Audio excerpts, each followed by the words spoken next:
আসসালামু আলাইকুম প্রিয় দর্শক, আমি হাসিব মারজান আপনাদের সবাইকে আমন্ত্রণ জানাচ্ছি চ্যানেল আই সংবাদে। আর বিস্তারিত সংবাদের শুরুতেই জানিয়ে দিচ্ছি সুপারফ্রেশ ফর্টিফাইড সয়াবিন তেল সংবাদ শিরোনামগুলো। দুর্গম এলাকায় ত্রাণ পৌঁছানো বড় চ্যালেঞ্জ জানালো মন্ত্রণালয়। সমন্বয়হীনতার কারণে ক্ষতিগ্রস্তরা ত্রাণ পাচ্ছেন না মন্তব্য।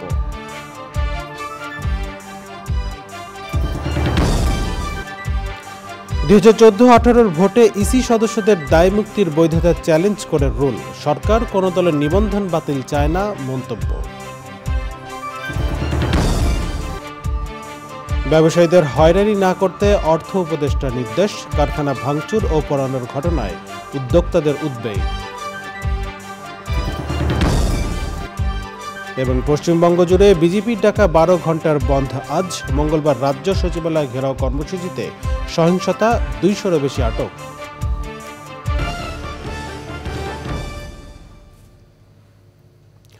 সংবাদ শিরোনাম জানাচ্ছিলাম। এখনকার সংবাদ আয়োজন একই সঙ্গে চ্যানেলের ইউটিউব চ্যানেলে এবং চ্যানেলের ওটিটি প্ল্যাটফর্ম স্ক্রিনে লাইভ স্ট্রিম হচ্ছে। চলে হচ্ছে বিস্তারিত সংবাদে। বন্যায় প্রতিদিনই মৃত্যু বাড়ছে। দুর্গম এলাকায় ত্রাণ পৌঁছানো এখন বড় চ্যালেঞ্জ বলে জানিয়েছে দুর্যোগ ব্যবস্থাপনা ও ত্রাণ মন্ত্রণালয়। সচিবালয়ের সংবাদ সম্মেলনে ব্রিফিংয়ে জানানো হয়, সমন্বয়হীনতার কারণে বন্যায় ক্ষতিগ্রস্ত দুর্গম এলাকার মানুষ ত্রাণ পাচ্ছেন না। পানি কমার সাথে দুর্ভোগও বাড়ছে। বৈষম্য বিরোধী ছাত্র আন্দোলনের শিক্ষার্থীরা ত্রাণ বিতরণ অব্যাহত রেখেছে।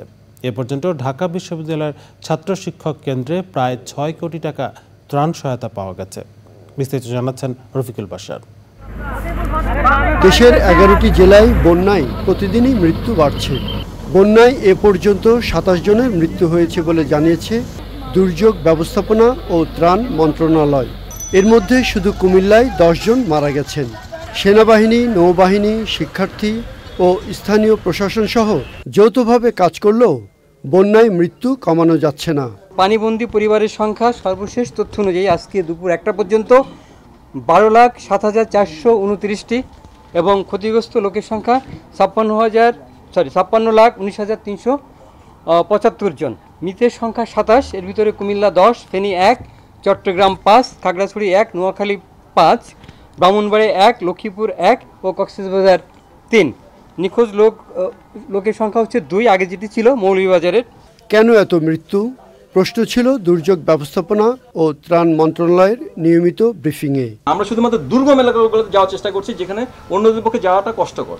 বাট সবার আমাদের হেল্প লাগবে, সবার এই সমন্বিত প্রচেষ্টাটা লাগবে, সবাই আমাদের ওই উদ্যোগীটা হতে হবে। আমরা যদি নিজেরা কাজ করতে চাই তাহলে হয়তো সমন্বয়হীনতা থাকবে। আমাদেরকে সবাইকে ওই আঞ্চলিক যে সমন্বয় কেন্দ্রগুলো আছে, জেলা উপজেলা পর্যায়ে, এগুলোকে আমাদের ফোরফ্রন্টে রেখে কাজ করতে হবে। সমন্বিতভাবে ত্রাণ বিতরণ করা হচ্ছে বলে জানান দুর্যোগ উপদেষ্টা। ফারাক্কা ব্যারেজের 109টি গেট খুলে দিলেও নতুন করে কোনো এলাকা প্লাবিত হয়নি বলে জানান তিনি। যে স্থান থেকে পানি নেমে যাচ্ছে সেই সমস্ত জায়গায় যাতে ত্রাণ পরিবহনের ব্যবস্থা করা যায় সেই উদ্যোগ গ্রহণ করেছে এবং অনেক ক্ষেত্রে যেখানে আরও দুর্গম এলাকা সেখানে সেনাবাহিনী এবং অন্যান্য বাহিনীরা হেলিকপ্টারের মাধ্যমে ত্রাণ পৌঁছাচ্ছে। এখনো পর্যন্ত আমাদের যা জানা আছে এই ধরনের নতুন কোনো এলাকা এখনো প্লাবিত হয়নি। পানি কমে গেলে গণরান্না কর্মসূচি শুরু করবে বৈষম্য বিরোধী ছাত্র আন্দোলনের শিক্ষার্থীরা। আমরা আপাতত শুকনো খাদ্যের যে কর্মসূচিটি সেটি চলমান, কিন্তু আমরা পরবর্তীতে গণরান্নার যে কর্মসূচি সেটিতে আমরা শীঘ্রই যাব। কারণ হচ্ছে আশ্রয় কেন্দ্রগুলো যখন ঠিকঠাক মতো রান করবে তখন আশ্রয় কেন্দ্রগুলোতেই আমরা প্রতিদিন প্রায় 4 লক্ষ মানুষের রান্না করা খাবারের ব্যবস্থা আমরা করব।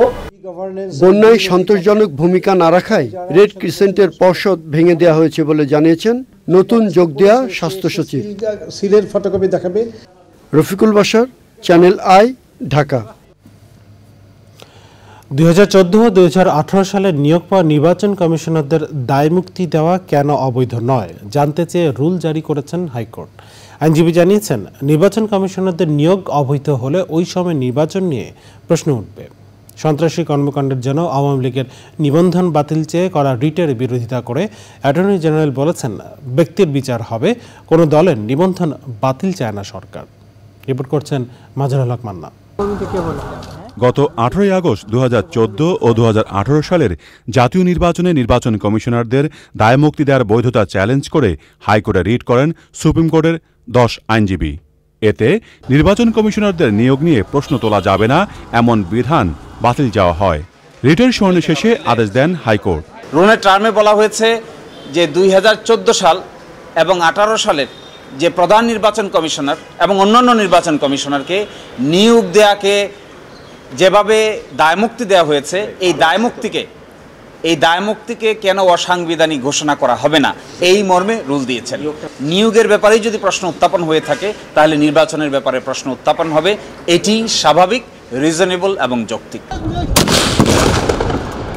ছাত্র জনতাকে নির্বিচারে হত্যার দায়ে আওয়ামী লীগকে নিষিদ্ধ ও নিবন্ধন বাতিল চেয়ে করা রিটের শুনানি শুরু হয়েছে। তবে এই রিটের যৌক্তিকতা নিয়ে প্রশ্ন তোলেন রাষ্ট্রের প্রধান আইন কর্মকর্তা। বাংলাদেশ আওয়ামী লীগের গুটি কয়েক নেতা কর্মীরা এমনভাবে অপরাধে জড়িয়ে পড়েছিলেন, তাদের অপরাধের বিচার ভিন্নভাবে হবে। সেই অপরাধের বিচারের সাথে ওই সংগঠনের নিবন্ধন বাতিল করতে হবে, এটাই সরকার মনে করে না এবং সংবিধান সমর্থন করে না। আইনজীবীরা জানিয়েছেন, রিট আবেদনের পরবর্তী শুনানি 1 সেপ্টেম্বর। মাজহারুল হক মান্না, চ্যানেল আই, ঢাকা। রাজস্ব আয়ের লক্ষ্য পূরণে কোনো ব্যবসায়ীকে অহেতুক হয়রানি করা যাবে না, কর্মকর্তাদের এই নির্দেশনা দিয়েছেন অর্থ উপদেষ্টা। একই সাথে চট্টগ্রাম বন্দর সহ সবখানে গ্রাহককে দ্রুততম সময়ে পণ্য খালাস সহ রপ্তানি সেবা দিতে হবে। ব্যবসায়ীদের সাথে আলাদা বৈঠকে আটা, ভোজ্য তেল, ডাল, চিনি সহ ভোগ্যপণ্যের সরবরাহ, উৎপাদন এবং মজুদ নিয়ে অবহিত হয়েছেন তিনি। কারখানা পুড়িয়ে দেওয়া, ভাঙচুরের মতো আইন শৃঙ্খলার অবনতি নিয়ে উদ্বেগের কথা জানান উদ্যোক্তারা। এবারে বিস্তারিত জানাচ্ছেন রিজভী নওয়াজ। দায়িত্ব নেওয়ার তৃতীয় সপ্তাহে প্রথম কর্মদিবসে ব্যস্ততম সময় অর্থ, বাণিজ্য এবং বিজ্ঞান ও প্রযুক্তি উপদেষ্টার। অর্থনৈতিক সম্পর্ক বিভাগে যুক্তরাজ্যের হাই কমিশনার সারা কুকের সঙ্গে দ্বিপাক্ষিক বৈঠক দিয়ে শুরু। Of course, we'd like to see more foreign direct investment from the UK into Bangladesh. এরপর বিজিএমই এর নতুন পরিচালনা পর্ষদের সঙ্গে মত বিনিময় করেন অর্থ উপদেষ্টা। আমাদের ফ্যাক্টরিগুলি অন অ্যান এভারেজ প্রায় 16-17 দিন প্রোডাকশন করতে পারে নাই, যার ফলেই আমাদের হয়তো নেক্সট মান্থে গিয়ে একটু ক্রাইসিস দেখা যেতে পারে। আমরা ওই জন্য মাননীয় উপদেষ্টার কাছে আমরা একটা মাসের একটা সফট লোনের জন্য রিকোয়েস্ট করেছি। 3 দিন, 7 দিন, 6 দিন আমি কাজ করতে পারি নাই, তাতে আমার কয়েক লক্ষ পিস প্রোডাকশন ব্যাকলগ হয়েছে। আমি শিপমেন্ট করতে পারি না, আমার বার এয়ার শিপমেন্ট করতে বলছে। ওই টাকা আমি $6 কেজিতে আমি এক্সপোর্ট করছি, আমি কোথা থেকে টাকা দেবো? আমরা লোন চাচ্ছি, আমরা তো মুফতে কোনো অনুদান তো চাচ্ছি না, with interest will pay.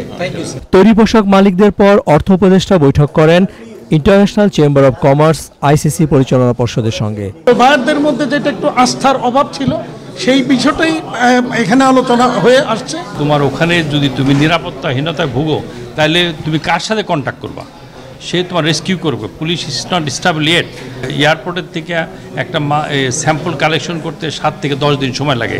Chittagong পোর্টে কনজেশন, কিছু কিছু জায়গায় চাঁদাবাজি হচ্ছে। ভোগ্যপণ্য আমদানিকারক এবং উৎপাদক 6টি বড় কোম্পানির সঙ্গে বৈঠক করেন অর্থ উপদেষ্টা। আগুন দেওয়া, ভাঙচুর, এগুলো যাতে দেশের সম্পদ, এখানে যাতে কোনো ধরনের কোনো সমস্যা না হয়, মাননীয় উপদেষ্টা মহোদয় বলছিল ল অ্যান্ড অর্ডার সিচুয়েশন কমিটিতে আলাপ হয়েছে, আবারও বলবে, আমাদের কনসার্নটা ওখানে জানিয়ে দেবে। নিরাপত্তা যতটুকু পারি দেব, আমরা দিক থেকে যতটুকু অ্যাসিওর করেছি, বিদেশে কেন দেশেও বিদেশে তাদেরও দেওয়া হবে। পরপর 4টি বৈঠক শেষে অর্থ উপদেষ্টা রাজস্ব কর্মকর্তাদের সঙ্গে মত বিনিময় করেন। সরকারের দিক থেকে যদি কোনো রকম বাধার সৃষ্টি না হয়, বরং কিছু বাধা থাকলে বাধাটা সরিয়ে দেওয়া হয়। জোর করে যে ট্যাক্স দেয় তাকে জোর করে নেওয়া, আর যে দেয় না তাকে ছেড়ে দাও, ওইগুলো দেখানো হবে না। লিকেজ যেন না হয়। স্যারও আজকে যেটা ইনস্ট্রাকশন দিলেন, যাতে যেই রেভিনিউটা আমাদের যেই সময়ে আসার দরকার সেই সময় যেন আমরা আনতে পারি। ব্যবসায়ীদেরকে ফুল কনফিডেন্সে এনে, আস্থায় এনে আমরা তাদের কাছ থেকে রেভিনিউ আর্ন করব, এটাই। 16 বছরের জঞ্জাল দূর করে আর্থিক ও রাজস্ব খাতে সুদিন ফিরিয়ে আনতে অন্তর্বর্তীকালীন সরকারকে সময় দেওয়ার অনুরোধ করেন অর্থ উপদেষ্টা। রিজভিন আওয়াজ, চ্যানেল আই, ঢাকা। কোটা বিরোধী আন্দোলনের সময় গুলি করে হত্যার মামলায় জিজ্ঞাসাবাদের জন্য বাংলাদেশের ওয়ার্কার্স পার্টির সভাপতি রাশেদ খান মেনন ও জাসদ সভাপতি হাসানুল হক ইনুকে রিমান্ডে নিয়েছে পুলিশ। গ্রেপ্তারের পর হাসানুল হক ইনুকে এবং এক দফা রিমান্ড শেষে রাশেদ খান মেননকে আদালতে হাজির করে রিমান্ড চাইলে পুলিশের আবেদন মঞ্জুর করেন আদালত। বিস্তারিত জানাচ্ছেন এনামুল কবির রূপম।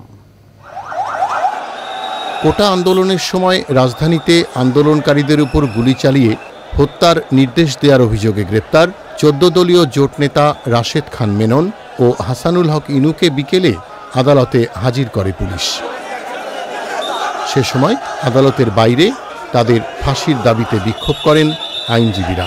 হাসানুল হক ইনুর বিরুদ্ধে তো শুধু হত্যার অভিযোগ নয়, আসলে বিষয়টা হচ্ছে যে 14 দলের যেই মিটিংটি শেখ হাসিনার নেতৃত্বে করা হয়েছিল, যে মিটিং থেকে ছাত্র জনতার উপরে নির্বিচারে গুলি চালিয়ে ছাত্র জনতার উপরে গণহত্যা চালানোর যে সিদ্ধান্তটি গৃহীত হয়েছিল, সেই সিদ্ধান্তের মূল কুশীলব ছিলেন হাসানুল হক ইনু এবং এই রাশেদ খান মেনন গং।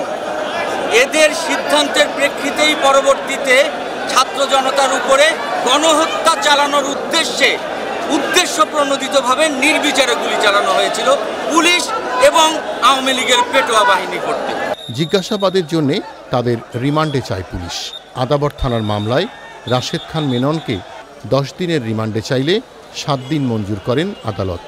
পরে একই আদালতে হাসানুল হক ইনুকে নিউ মার্কেট থানার হত্যা মামলায় 6 দিনের রিমান্ড মঞ্জুর করা হয়। আদালতের ফরওয়ার্ডিংয়ে বলা হয়েছে যে দুইজনকে দুটি থানার মামলায় নেওয়া হয়েছে। রাশেদ খান মেননকে নেওয়া হয়েছে আদাবর থানার একটি হত্যা মামলায়, আর হাসানুল হক ইনুকে নেওয়া হয়েছে নিউ মার্কেট থানার হত্যা মামলায়। দুটি ফরওয়ার্ডিংয়েই মোটামুটি একই কথা বলা হয়েছে যে এনাদের পরিকল্পনায় এবং নির্দেশনায় এই গণহত্যা চালানো হয়েছে। আদালত এলাকায় ছিল সেনাবাহিনী ও পুলিশের কড়া নিরাপত্তা। এনামুল কবির রূপম, চ্যানেল আই, ঢাকা। কলকাতায় আরজিকর হাসপাতালে চিকিৎসককে ধর্ষণ ও হত্যার প্রতিবাদে নবান্ন অভিযানে পুলিশি সন্ত্রাসের অভিযোগে পশ্চিমবঙ্গ জুড়ে বিজেপির ডাকা 12 ঘন্টার বন্ধ চলছে। মঙ্গলবার পশ্চিমবঙ্গের রাজ্য সচিবালয়ে নবান্ন ঘেরাও কর্মসূচিতে পুলিশের সাথে আন্দোলনকারীদের ব্যাপক সহিংসতার ঘটনা ঘটে। এতে দুপক্ষের বেশ কয়েকজন আহত হয়েছেন। 2 শতাধিক বিক্ষোভকারীকে আটক করেছে পুলিশ। শুধু কলকাতা পুলিশের হাতে আটক হয়েছেন 126 জন, তাদের মধ্যে 103 জন পুরুষ এবং 23 জন নারী। নবান্ন অভিযানে আন্দোলনকারীদের পাশাপাশি 15 পুলিশকর্মী আহত হয়েছেন বলে জানিয়েছেন দক্ষিণবঙ্গ পুলিশ কর্মকর্তা সুপ্রতিম সরকার। নবান্ন আন্দোলন পশ্চিমবঙ্গ ছাত্র সমাজের ব্যানারে হলেও প্রকৃত ছাত্র সমাজ এই অভিযানে ছিল না বলে মন্তব্য করেন তিনি।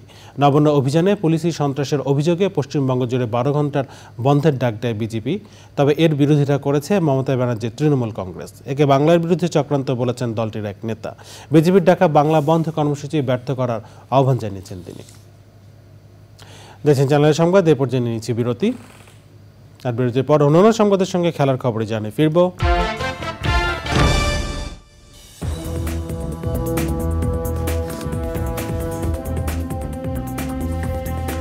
ফিরে এলাম বিরতির পর। স্বাগত আর একবার চ্যানেল আই সংবাদে।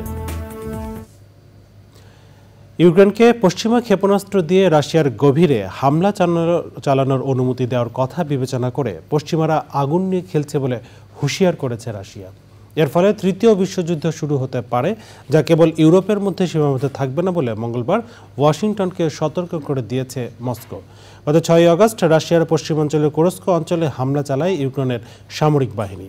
তুরস্কের ওই হামলাকে দ্বিতীয় বিশ্বযুদ্ধের পর রাশিয়ায় সবচেয়ে বড় বিদেশি আক্রমণ হিসেবে মনে করা হচ্ছে। রাশিয়ার প্রেসিডেন্ট ভ্লাদিমির পুতিন বলেছেন, এই হামলার যথাযথ জবাব দেবে রাশিয়া।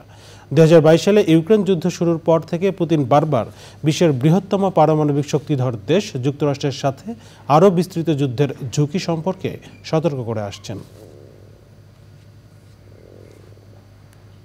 এবার জানাবো নিটল টাটা কৃষি সংবাদ।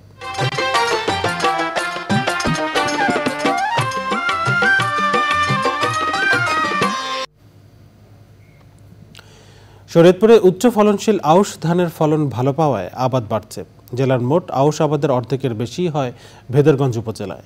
কৃষি বিভাগের অনুপ্রেরণায় উফশি জাতের আউশ আবাদে স্থানীয় জাতের চেয়ে প্রায় দ্বিগুণ ফলন পাচ্ছেন কৃষক। শরীয়তপুর থেকে প্রতিনিধি এস.এম. মুজিবুর রহমানের রিপোর্ট। শরীয়তপুরের খাদ্য চাহিদা পূরণে অন্যতম ফসল আউশ ধান। স্থানীয় কৃষি বিভাগ গত ৩ মৌসুম ধরে আউশের ফলন বাড়াতে উফশি সহ উন্নত জাতের ধান আবাদে কৃষকদের উদ্বুদ্ধ করে আসছে। ভেদরগঞ্জ উপজেলার প্রায় ৮০% জমিতে এবার উফশি সহ উন্নত জাতের আউশ আবাদ করছেন কৃষক। আমরা এই ধানটা করলে অল্প সময়ের ভিতরে ৯০ দিনের ভিতরে আয় পরে এটা আমাকে ফলনও ভালো হয়, আবার আমরা খায়া ব্যস্তও পারি। আগে দেশীয় জাত আমরা যখন চাষ করতাম দেখা যায় আমাদের বিঘা প্রতি খরচ হয়ে যেত প্রায় ৭ থেকে ৮ হাজার টাকা। আমরা ধান পাইতাম সর্বোচ্চ ৭ মণ কি ৮ মণ। বর্তমানে এই উন্নত জাত চাষ করার ফলে আমাদের দেখা যায় বিঘা প্রতি ওই একই খরচ হয়, ৭ থেকে ৮ হাজার টাকা খরচ হয়, কিন্তু আমাদের উৎপাদন আগের থেকে ডাবল হয়ে এখন দেখা যায় ১৬ থেকে ১৮ মণ ধান উৎপাদন করতে পারি। এসব ধান আবাদের ফলে নিজেদের চাহিদা মেটানোর পাশাপাশি কৃষক অর্থনৈতিকভাবেও লাভবান হচ্ছেন। খাদ্য ঘাটতি মেটানোর জন্য মূলত এই আউশটাই হচ্ছে আমাদের এই অঞ্চলের মানুষের প্রধান ফসল। তো আগে এখানে লোকাল ধান চাষাবাদ করতো বা স্থানীয় জাত চাষাবাদ করতো, তার পরিবর্তে আমরা চাচ্ছি যে এই অঞ্চলটাতে উফশি জাতগুলা সরবরাহ করার ফলে এখন এই অঞ্চলের ৮০% জমিতেই এই উফশি ধানগুলো আবাদ হয়ে থাকে। তো এখানে নিজেদের খাদ্য ঘাটতি মেটানোর পরেও তারা অতিরিক্ত ধান বাজারে বিক্রি করতেছে এবং তারা বেশ লাভবান হচ্ছে। শরীয়তপুরে এবার আবাদ করা ১৪,৫৬০ হেক্টর জমির আউশের মধ্যে ভেদরগঞ্জ উপজেলায় আবাদ হয়েছে ৭,৫৯৭ হেক্টরে। SM. Mujibur Rahman, channel I, Shariatpur. এখন দেখবেন প্রকৃতি সংবাদ।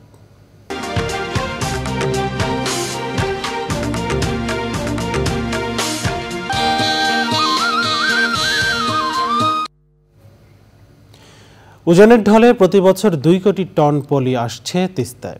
নদীর পরিচর্যা না হয় ভরাট হাওয়া বুকে পানি ধরে রাখতে পারছে না তিস্তা। তাই প্রতি বছর বন্যা ও ভাঙনে নদী এলাকায় প্রায় ১ লাখ কোটি টাকার ক্ষয়ক্ষতির কথা জানিয়েছেন নদী বিশেষজ্ঞরা। সংকট উত্তরণে তিস্তা মহাপরিকল্পনা বাস্তবায়নে একমাত্র পথ দেখছেন তারা। এসএন হক সময়ের ভিডিওচিত্রে রিপোর্ট করছেন মেরিনা লাভলি। শুষ্ক মৌসুমের মরুভূমিতে পরিণত হওয়া তিস্তা বর্ষায় হয়ে ওঠে স্রোতস্বিনী। দেশে বৃষ্টি না হলেও ভারতের ছেড়ে দেয়া পানিতে বছরে একাধিকবার আকস্মিক বন্যায় ভাসে উত্তরের লালমনিরহাট, নীলফামারী, রংপুর, কুড়িগ্রাম ও গাইবান্ধা জেলা। প্রায় ৫ মাস বন্যা ও ভাঙনের সাথে যুদ্ধ করতে হয় নদীর তীরবর্তী নিম্নাঞ্চল, চর ও দ্বীপচরের বাসিন্দাদের। পানি তো নামে, পানি ফিরে ওঠে, পানি ফিরে আবার নামে, নামে আবার চলে যায়। এই নদী নিকট আসি যাচ্ছে, আমাকে যদি নদীর উপর একটা বেড়িবান দিয়ে দিলে হয়, তাহলে আমার একটা সুবিধা হইলে জমা জমি থাকিলে পানি না উঠিলে হয়, তাহলে আমরা সুবিধা মতন বেড়াইতে পারি না হয়। পানি উন্নয়ন বোর্ডের সমীক্ষা বলছে প্রতি বছর উজান থেকে ২ কোটি টন পলি বয়ে আনে তিস্তা। ফলে নদীর তলদেশ ভরাট হয়, বর্ষায় দুকুল ছাপিয়ে জনপদে প্লাবিত হয় তিস্তার পানি। মাত্রাতিরিক্ত পলিতে প্রতি বছর নতুন চর যেমন যাচ্ছে, তেমনি গতিপথ পরিবর্তন করছে তিস্তা। প্রতি বছর প্রচুর সেল ক্যারি করে, ন্যাচারালি প্রতি বছরেই ২ কোটি টনের উপরেই পলি আসে।